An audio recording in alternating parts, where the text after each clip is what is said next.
Hey everybody, and welcome to Epic Everyday, our weekday podcast for busy, overwhelmed Christians who don't want to live in franticity and instead want to live in freedom and abundance and peace. I'm Liz Frericks, and this is my husband, Evan. Hi there. And we're so glad you guys are here with us today. This week, we are talking about community. That's right. Sorry, I had a moment of like, wait, what are we talking about again? Yep. We're talking about community. And we're still working our way through the CSCs. So since today is Tuesday, we're going to talk about surrender and community. Yeah, and community is the third principle in the Dr. May book. We've been working our way through that for a few weeks now, and this is one of the ways that we can live with consecrated intent. Today we're going to talk about when the group goes crazy, or mob rule. Because in a way, community is us being involved in lots of different groups. I mean, we've got our work group, our family, our friend group. We've got our church. We've got maybe our darts league. And these are all groups that have their own little forms of government and their own hierarchies and their own decision-making process. And sometimes I think we can feel like the group maybe takes our rights away somehow. And we do surrender. Swept away. Yeah. We do surrender our rights, though, to join a group. But if we start to resent the direction the group is going and we start to feel like we don't have any rights, I mean, we surrender some, but we don't surrender all of our rights when we join a group. That can definitely steal our peace and give us lots of anxiety and, I mean, all kinds of that we could be like, I'm just going to quit, or, but I really solve the problem, but I don't really know. I don't have any options. What am I supposed to do? Right. And I think it's not... one of the reasons it's stressful is because they are groups that are so close to our hearts, whether it's your church or your family. It's not just mob rule. Like every single group has its own kind of energy, how you feel around them, and the direction that the group is headed. Mm-hmm. So, and we have different roles in each group, and we need to, part of the solution is going to be to act in our role too, to be an active member. I also think some of the stress comes from just with any group. I think there's an appropriate level of, it's almost distrust, I guess. I mean, you don't want to trust the group blindly and just be like, here's the keys to my house and my car and everything. Kool-Aid people. The Kool-Aid. Oh, yeah, the Heaven's Gate cult? Is that what you're talking about? Yeah, we're not a cult. Yeah, right. Anytime somebody tells you should trust them with everything, then hopefully that sends your radar pinging. Maybe this isn't the best idea. Right. We're not into blind trust. We're into conscious engagement. Right. Because if we do blindly trust, we're surrendering our voice. We're, in a bad way. We're giving up our voice. Right. Because we're just like, group, I guess. I don't know. Maybe this isn't a real world situation, but I think sometimes it is. I think... well, go ahead. I was just going to say, I think it's easy for people, especially depending on your past experiences, to not have a voice. Yeah. And so even if we're not consciously surrendering our voice, if we don't have one in the first place, it's really hard. Mm-hmm. Like, because you just feel like you have to take whatever the group dishes out. And yeah, when I think group, I'm still thinking, like church or soccer team or intramural sports or something. But, when it's your family, the stakes are high. And you can't just quit your family. I mean, you're still related to these people. Right. So when we think our voice is gone, our peace is gone too. Right. Because we have a voice. Yeah, we just have to exercise it, which sometimes is hard. And, like we were talking about yesterday with safe tests, I think we have to do those safe tests with safe people. I mean, the initial safe test, but we practice vulnerability with safe people. So if your family is not a safe place to practice vulnerability outside your family until you do have a voice, so that then you can come back in and be like, okay, here's my voice. It's hard, and it really does make a difference. We were just watching the Mormon Pride and Prejudice tonight. Yeah, what do you even call it? It's Pride and Prejudice is the name of the movie. It's in a pink box, right? Yeah. But yeah, it's set in Utah, and but it's fun. It's a good movie. Yeah, we really like it. Kim Heskin plays Elizabeth Bennet. But my daughters were talking about how amazing it is that she says no so many times, and that she's so good at saying no and just being like, as soon as somebody crosses the line in her life, she tells them, Yeah, which that is pretty pretty good. amazing. Having a voice really makes a difference, and we all have something to contribute to the group, and if we aren't using our voice, everyone in the group is suffering for it. I think sometimes we forget that, but Yeah. it's part of our job as Christians to use our voice to benefit ourselves and the group, and because we want to have groups that are full of love and truth, not just one or the other. Right. Because love is wanting what's in the best interest for the other person.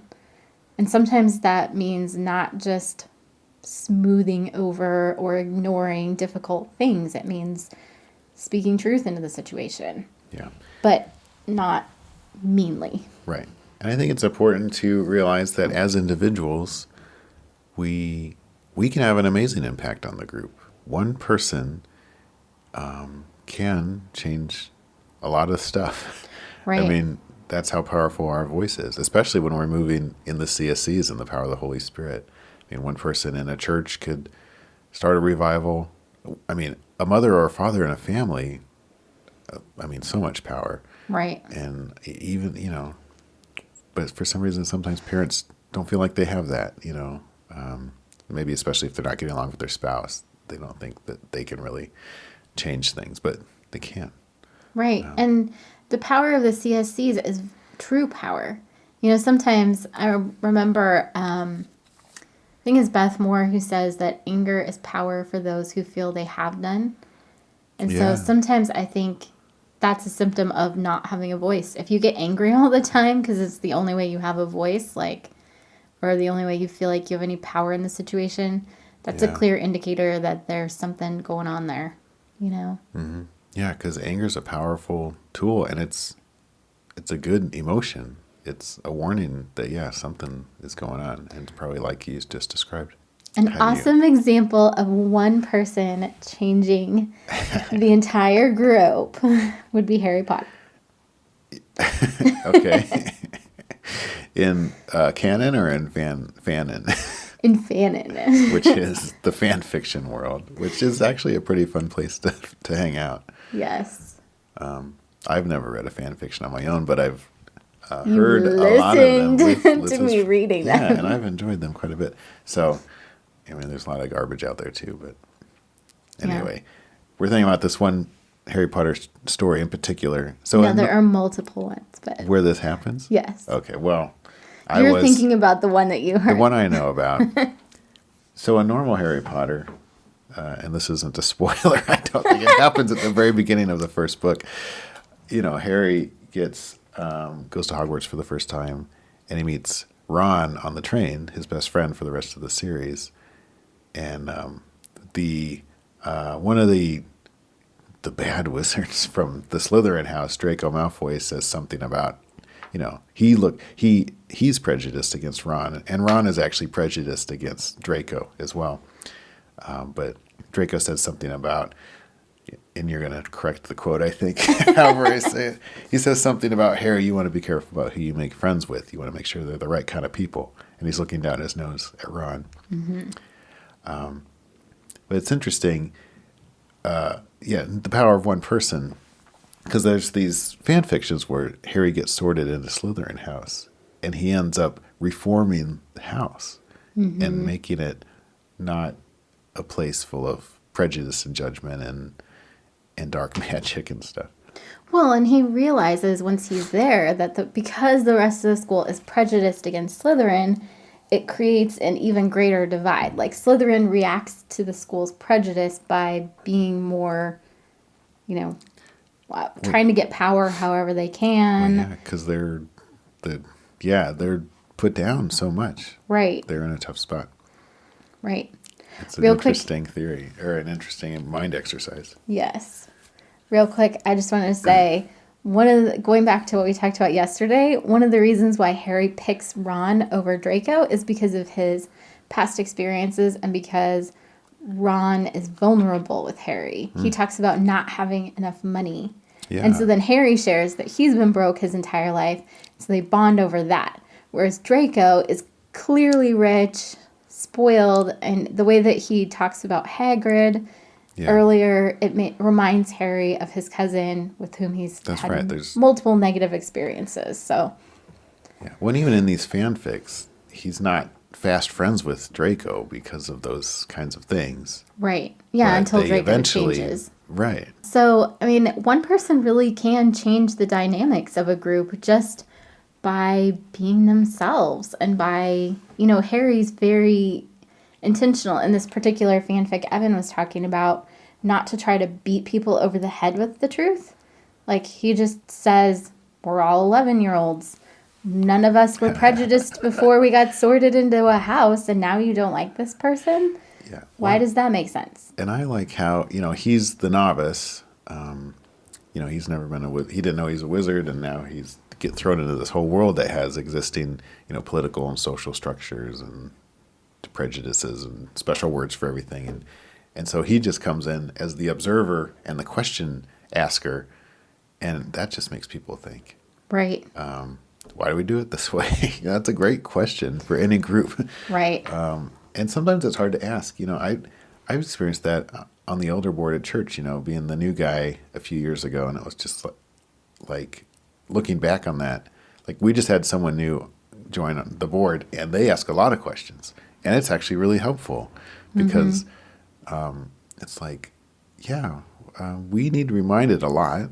The people that have been in the group for a long time, it's not, it's fine to, even if it's the same question, to ask it again. Anyway, that's just kind of an exercise to have people think about what's going on. Right. So bringing this back to surrender, obviously, if we're not surrendered to the Holy Spirit, we're not going to be able to love. Love is fruit of the Holy Spirit. So as we affect the group, we want to start by being surrendered with the Holy Spirit and then move from there, from that place. Also, sometimes we need to decide whether we want to stay in the group. Because, yes, one person can change the group, and sometimes the best thing to do is to stay there and to be a light, to work on changing from the inside out. Sometimes we do need to walk away, and it's difficult and painful to know when the right time to walk away is, Yeah. That's definitely going to take drawing on our connection with God, surrendering to Him and His will, because that's especially hard. If it's a church, I think that would take a lot of prayer because there's so much church hopping for a lot of the wrong reasons that we don't want to get caught up in that. Right, exactly. Praying and asking people who are close to you that you trust, your trusted advisors, to be like, what do you think about this? Yeah. Well, and sometimes, especially when you start to talk about a big organization like a church, I often think, being unhappy with the way things are going, I think often has to do with feeling like you're not involved, feeling like you don't have all the information, you're not sure why they made that decision, I don't understand what's going on. But are we asking the right people the right questions? Yeah. Or are we just expecting the information to kind of magically float into my head, or somebody to come with the silver platter and be like, here's everything in our entire thought process just to make you feel better, So we don't want to leave if that's what's happening, if we haven't really tried to dig in and be involved and be an active member. All right. We love you guys, and we are praying for you. Thanks to everybody that's been sharing the show. We really appreciate it. If you have found this show helpful, please do continue to share it. And have an awesome Tuesday, you guys.